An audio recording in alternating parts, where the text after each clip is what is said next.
So this is the second and last old video that I'm going to be re-uploading.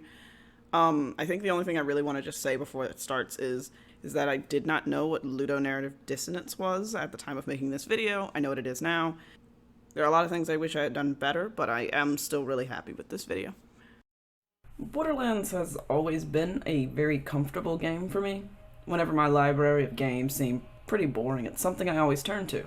And from what I hear, I'm not the only one that feels this way. And to be honest, there's something familiar about the tone of this game. The nitty-gritty view on consumerism. This game is almost a gritty older sibling to a lot of cynical, maybe more self-aware games I played as a kid. One game in particular that stands out as similar is Ratchet and Clank. Before the whole cinematic future series thing, and I have more than a few words to say about that. In the first installments of Ratchet and Clank, even the people you rescue are trying to squeeze money in the form of bolts out of you. Now, there's nothing new about anti-capitalist sentiments in games. There's something appealing about sticking it to the man and rebelling against an oppressive system. It's the core of the appeal of the underdog trope. But it's something that feels more personal. I can't quite relate to wanting to become the greatest hero or stopping an overwhelming galactic evil force. I just can't. But I can relate to, another person who wants a quick, easy buck out of me. It's cathartic to be set in a world where you aren't necessarily turning the system on its head. In fact, you're often trying to get to the top of such a system, but where it acknowledges the nature of the system and doesn't shy away from the truth. Now, Borderlands is a series grounded in that concept, but absurd in its execution. It revels in the oddities and pokes fun at the bizarre. It kind of defies analyzation. I mean, I'm not saying that it's a life-changing experience or that it takes you on an earth-shattering ride. I'm just saying it can be a little hard talking about the narrative weight of a game with face mix shooting. And trust me, this game has got more dick jokes than you can shake a stick at. Now, the lore of the game starts with Promethea. Well, actually, it starts long ago with the Iridians, a sort of dead ancient alien creature, but they're not super important in the first game, so I'll just kind of not really tackle them right now. I'll worry about that in a future video. But Promethea is clearly named after the Greek god Prometheus, who stole fire from Zeus and gave it to humanity, the fire being Iridian technology.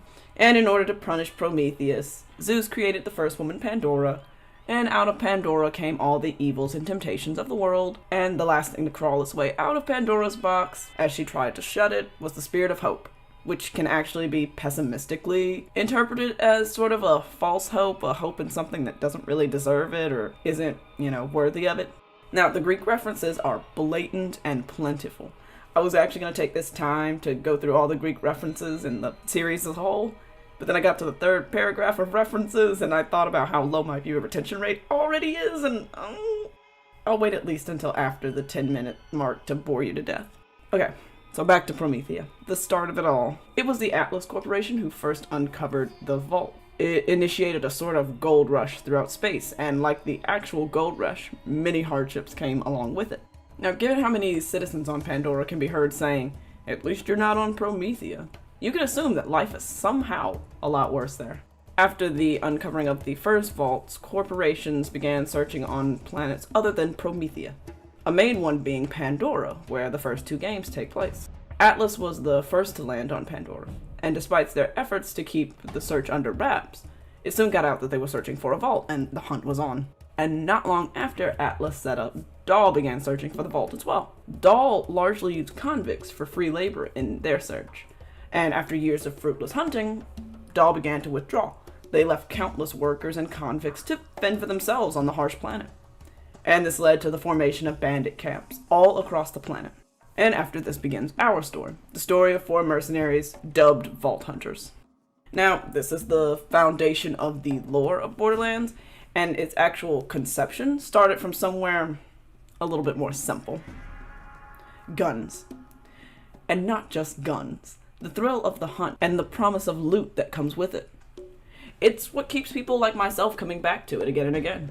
Seeing those colored beams explode out of an enemy, it's satisfying in a way that I can only compare to something sexual. First, there's the dating phase of learning about the big bad of the area and fighting your way through their forces. Then there's the actual intercourse of the fight, and then the big moment. The call of loot is powerful. Matt and Mark Tardif and I sat down and we talked about what if we took what we love about looting games, killing bad guys and taking their stuff and getting better gear and leveling up, and what if we blended that with a first-person shooter? To take this addictive element and base an entire game around it is honestly just genius. Now, the artistic direction of the game is another decision I would call genius. When you look at its contemporaries, they tend to blend into each other. And when you look at the original design of the game, it just looks like another bang bang shooty game flavor of the week. I could see it getting its 15 minutes of fame and fading away. I think it'd do all right, but I think the artistic direction is what took it and pushed it to the forefront. Even if you weren't crazy about the cell shading, it stuck out. And funnily enough, this decision was actually fairly last minute. We're supposed to ship this game in like a year. Like, I don't know what they're going to show me, but I know it's going to be a redo of the art direction. You can't redo the art direction a year before you're supposed to be on shelves. Like, this is just insane. So I was sad that I even let them do it for 3 weeks, because I knew I was just going to have to go in the room and just whatever they were going to show me, I was going to have to tell them, that's cool, but we can't do it, so sorry, I have to shoot your thing in the head and kill it. And Brian, I don't know what his deal was, but he left. Like, he went to Minnesota. He was out of town. Like, he just left. So he wasn't even there for the demo. He says, oh, I already had this thing, so I couldn't be there. I think he was afraid. But I went and saw it, and it was amazing. It was like this look I'd never seen before. And it changed everything. It was like, that is what Borderlands is. Now, upon starting the game, you are greeted with the first of many great musical choices. Now, while the music within the game is mostly for ambiance, the openings jut out and really command your attention. They're bold and serve to introduce the characters in a memorable way. This serves to separate them from each other and give us a vague idea of their personality and skills. To me, one of the best things in this game is its approach to classes. The character you choose and the class you want are inseparable. They are one and the same, and this mechanic feels less like a game mechanic and more of something that continues to flesh out the characters. Kind of like when you make animal characters in an animated movie. It paints people's idea of said character. You make a fox, people will assume they're sly, and maybe a little conniving. You make a turtle, people assume they're shy. The same thing happens in this game. And to be honest, these characters need every bit of characterization they can get, at least in the first game. They don't really do or say much past a few phrases when you get crits or see a badass. Other than that, they aren't proper characters and they feel pretty much like an avatar. This problem is greatly rectified in the second game. And also, to be honest, the first game's story is pretty paltry.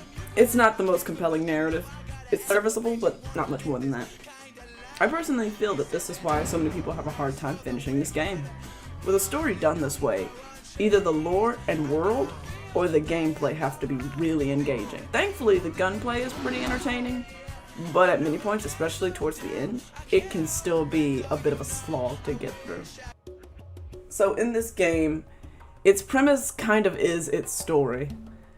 Now, when I'm separating premise and story, I mean premise as the setup, and a story is the exploration of that premise. Things like how the characters in the world react to the happenings, the twists and turns, the progression and evolution of the premise into something grander, that's what I mean when I'm talking about story. This game has the premise of the mystical vaults, unimaginable wealth, and the people who want that. And it honestly doesn't explore too much further than that, at least at this point. So starting off, we have Mordecai, Roland, Lilith, and Brick. And like I said, the only characterization they get is in a few reaction lines. Mordecai's a little cocky, Roland is practical and shows off his military background, Lilith is a bit aggressive, and Brick is a lot aggressive. So these four Vault Hunters reach the abandoned town of Firestone in a bus driven by Marcus, our sort of narrator. He's another reflection of the capitalist idea I mentioned earlier. Before getting off the bus, you're contacted by a woman known as the Guardian Angel. She is mysterious, but comes off as friendly. She instructs the player to get off the bus quietly and not let on that anyone is speaking to them. You get off the bus, and you meet Claptrap, Dr. Zed, TK Baha, and they, along with about 5,000 skags serve as your tutorial. You are sent to defeat increasingly difficult bandits in the area, and then you come across a vault key. Well, at least part of it. In classic RPG fashion, the key is split into multiple pieces and hidden behind certain bosses. After getting the first key, you are contacted by Commandant Steele, the leader of the Crimson Lance, and a sort of antagonist for this game. And I say sort of because she doesn't actually have much of an impact on the story. It isn't until the end where she finally does something that's remotely memorable. After being contacted by Steele, you make your way to New Haven, where you meet Helena Pierce. And from there you are directed to the whereabouts of Patricia Tannis, someone who I consider the most important character of this game. She is where you find the strongest story, and she's also the glue that holds Borderlands 1 and 2 together. The story of these games don't start, nor do they progress without her involvement. She is a strong, intelligent woman with a questionable grip on reality, and a fervent passion for the Vaults and Iridians. And things weren't always quite like this. Before actually meeting her in this isolated shack, you actually learn a bit about her. In Firestone, around level 13, you're given a quest, Hidden Journal, The Arid Badlands, in which you search around for 5 echo recorders detailing Patricia's first 172 days on Pandora. In that time, she witnessed the death of every single one of her co-workers and teammates. In the 5th echo recorder, she talks about how she prolonged the death of Chimay, knowing it'd be the last person she'd like to get to talk to in a long time. Day 172. The fat girl, Chimay, was crushed under an alien ruin that collapsed today. She didn't die right away and begged me to put her out of her misery as she choked on various fluids and bile. I hesitated because she was the last one alive that wasn't me.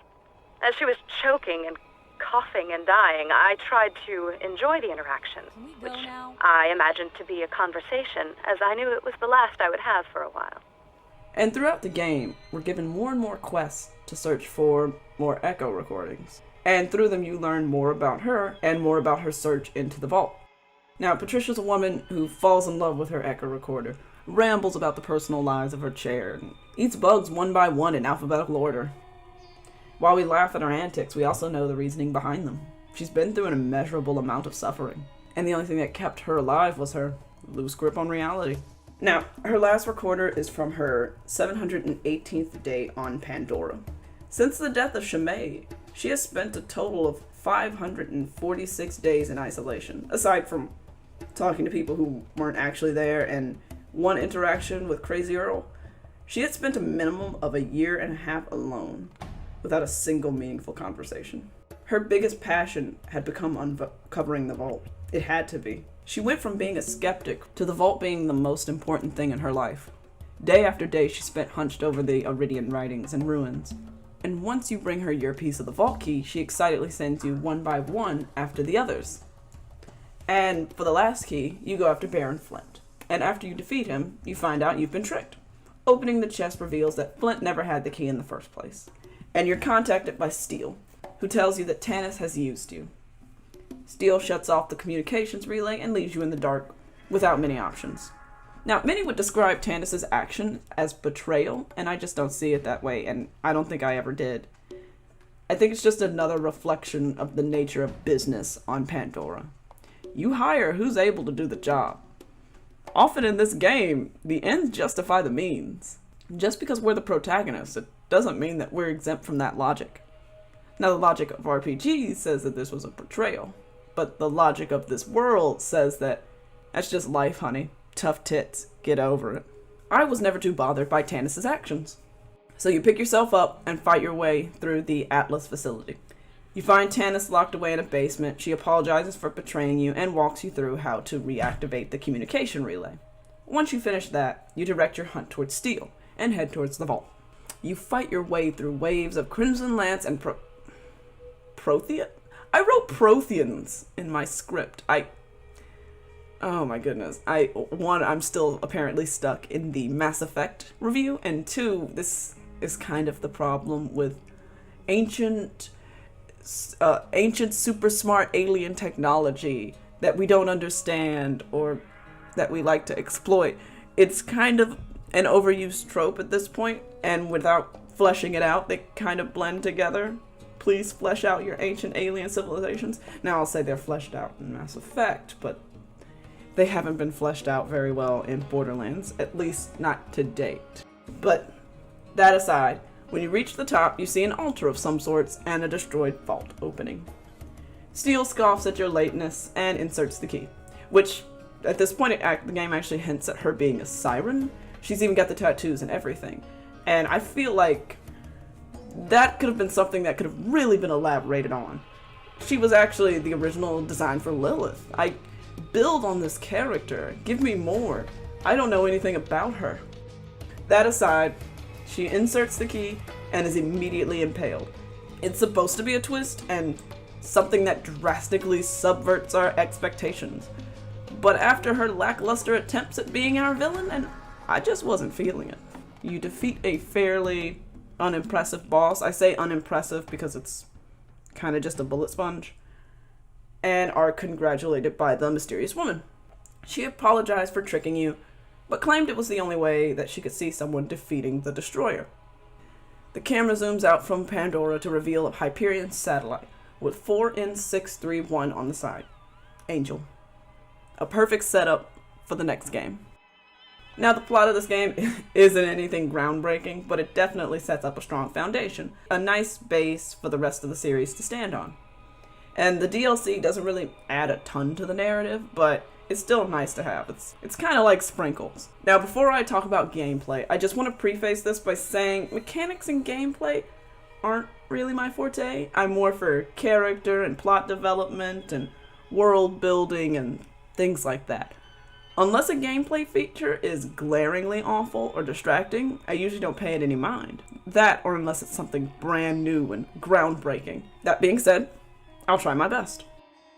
Now, one of the biggest issues I say with this first game is balancing. It's kind of hard to balance a game where you can't determine what people will have. Another big difficult thing was, how do you balance a game where I have enemies shooting at me, I have my health level, my shield level, the guns, the equipment. How do we balance this over 50 different levels? A lot of loot-based games circumvent this with skills. Skills that will have you at least at a similar level to other people. The problem with this game is skills are more just little stat boost here and there. They aren't so drastically different that you can actually base bosses around them. So if someone shows up and they have a bunch of orange weapons versus green, they're gonna have completely different experiences. Due to the way loot is dropped in this game, one playthrough I got to the end and I had, I'd say, 15 orange weapons by the time I reached level 30. There was a second playthrough I did where I reached level 30 and I had only gotten one. They felt very different. I think they're doing the best they can with it, because I think it's a really hard thing to code for. I don't know a lot about this, so I can't really go into further detail, but I do feel like a lot of bosses just end up being bullet sponges as a side effect. Like I said with that final boss, piss easy. I didn't struggle when I had nothing but green and blue and purple. It just took longer. Now in this game, there are 127 missions, 47 main missions, and 80 side missions. Most of these missions are go to the place and shoot the thing. Gets pretty repetitive at a certain point. And by pretty repetitive, I mean extremely repetitive. Without strong or interesting characters, the bland nature of these fetch quests really stand out. Annoyingly enough, you will be vastly underleveled if you neglect these side quests. Thankfully, these quests often take you down an unexplored side path with the promise of loot by the end. It keeps them from being unbearable, but they're still bland. This is only made worse by a clunky flash travel system, a system that you're not even, given access to until about halfway through the game. It really makes the landscape seem all the more bland. This game has a lot more variety in it than people give it credit, but it's hard to see it when you have to drive through desert every time to get anywhere. Now, I did want to bring up an issue that I can only call narrative dissonance. I don't know if I've ever heard it like that before. I might have and forgotten where it's from, but that's how I like to describe it, in which the gameplay and the story are kind of disjointed. Where, say in a game, you're treated and revered as a hero, but also you, kill hundreds and thousands of characters. I mean, that's not something that's you know, a glaringly bad thing to have happen. Because that's kind of the nature of games. They can't be that realistic. But I think it becomes a little bit more distracting. And I think that's the point in the second game when they tackle the concept of a hero. So I'll get into more of that in that video. All in all, it's an extremely solid start to one of my favorite series. It set the groundwork for what made this game as popular as it is. And next I'll be tackling Borderlands 2. The cream of the crop, the top of the top, the creme de la creme. So if you're interested in that and you want to see that when it comes out, consider subscribing. Maybe drop a like, maybe drop a comment. It's up to you. But I'll see you next time.